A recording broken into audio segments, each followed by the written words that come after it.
wabarakatuh. Di sini saya ingin menjelaskan tentang materi ayat-ayat Al-Quran tentang konsumsi. Sebelum saya menjelaskan tentang materi tersebut, izinkan saya untuk memperkenalkan diri saya sendiri. Nama saya Liza Fauzia, kelas 2A, jurusan Ekonomi Syariah, dosen pengampu Ahmad Otto Bustami LCM.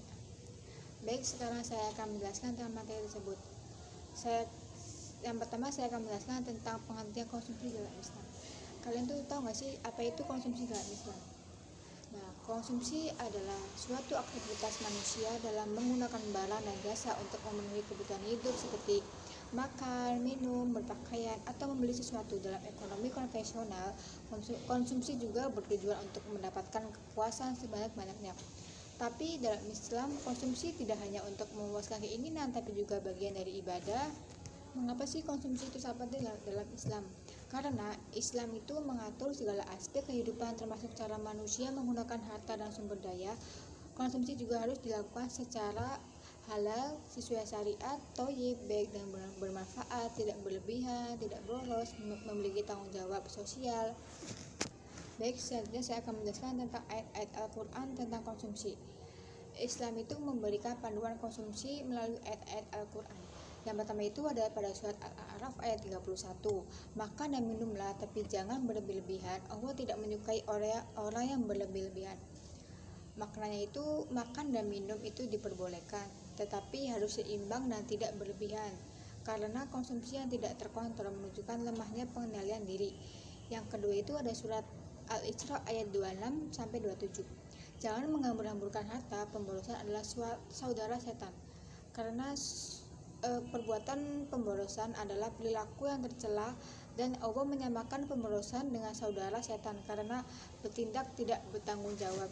Yang kedua itu pada surat Al-Baqarah ayat 172. Makanlah dari rezeki yang baik yang telah kami berikan dan bersyukurlah. Konsumsi itu harus halal dan thayyib, karena rezeki yang halal harus disyukuri dan tidak cukup hanya melihat label halal saja, tetapi harus juga sehat dan tidak membahayakan. Yang keempat itu ada pada surat Al-Baqarah ayat 173. Larangan makan bangkai, darah, daging, babi, dan sembelihan untuk selain Allah. Ada beberapa batasan dalam konsumsi. Tidak semua makan boleh dikonsumsi, tapi dalam Islam mengharamkan makanan tertentu demi kesehatan dan spiritualitas. Yang kelima ada surat Al-Furqan ayat 67.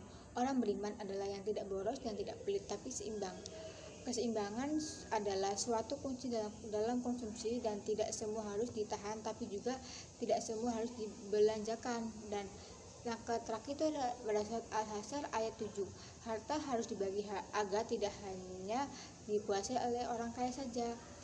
Dalam Islam menekankan distribusi kekayaan yang adil, dan konsumsi juga harus memperhatikan kesejahteraan sosial. Selanjutnya itu saya akan menjelaskan tentang pandangan Islam terhadap konsumsi.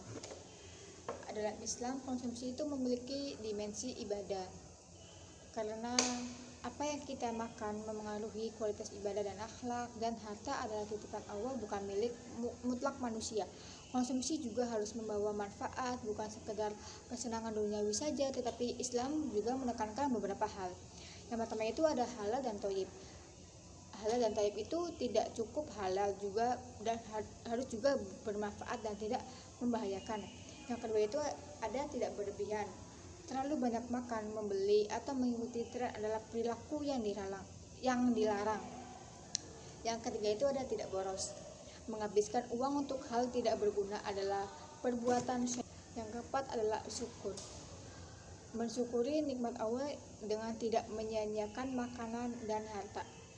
Yang kelima itu ada tanggung jawab sosial. Konsumsi harus diiringi dengan kesadaran bahwa ada hak orang lain, fakir, miskin, yatim, dan lain-lain. Prinsip-prinsip konsumsi Islam yang saya jelaskan tadi ada contoh yang saya ingin jelaskan kepada kalian. Contoh itu ada halal dan thayyib, konsumsi yang sesuai syariat dan bermanfaat, makan makanan halal yang bergizi, watasya, tidak berlebihan dan tidak pelit, dan belanja juga harus sesuai kebutuhan bukan keinginan, anti tabzir boros. Tidak membuang-buang menghabiskan makanan, bukan membuangnya secara cuma, tetapi tanggung jawab sosial juga peduli terhadap sesama, bersedekah, infak, bantu tetangga, bersyukur, bahwa menyadari adanya nikmat dari Allah, membaca doa sebelum makan dan tidak mengeluh. Dalam etika konsumsi, tidak menyakiti, tidak pamer, tidak beli barang untuk pamer ke orang lain, berbasis kebutuhan konsumsi sesuai dengan prioritas, dan tidak beli barang karena ikut-ikutan. Baik, mungkin itu saja yang bisa saya jelasin atau saya sampaikan. Kurang lebihnya mohon maaf apabila ada kata-kata yang saya salah ucapkan atau adanya jelasnya penjelasan saya, mohon dimaafkan karena saya manusia, tidak luput dari kesalahan. Sekian dari saya. Wassalamualaikum warahmatullahi wabarakatuh.